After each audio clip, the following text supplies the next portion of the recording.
The Mask of Red Death, Edgar Poe. The Red Death had long devastated the country. No pestilence had ever been so fatal or so hideous. Blood was its avatar, and its seal the redness and the horror of blood. There were sharp pains and sudden dizziness, and then profuse bleeding at the pores, with dissolution.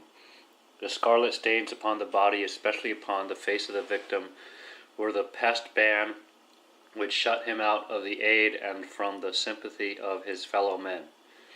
And the whole seizure, progress, and termination of the disease were the incidents of half an hour. But the Prince Prospero was happy and dauntless and sagacious.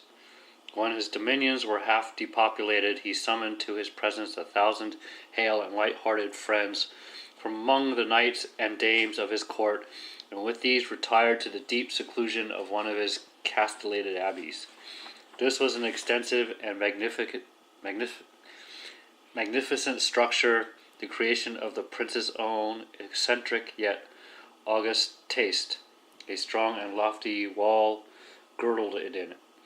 This wall had gates of iron.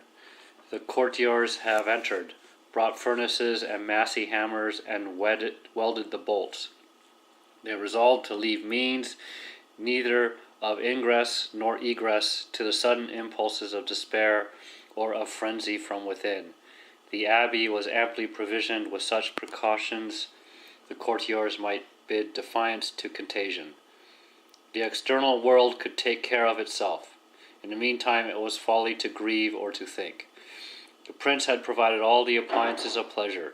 There were buffoons, there was improvistari, there were ballet dancers, there were musicians, there was beauty, there was wine.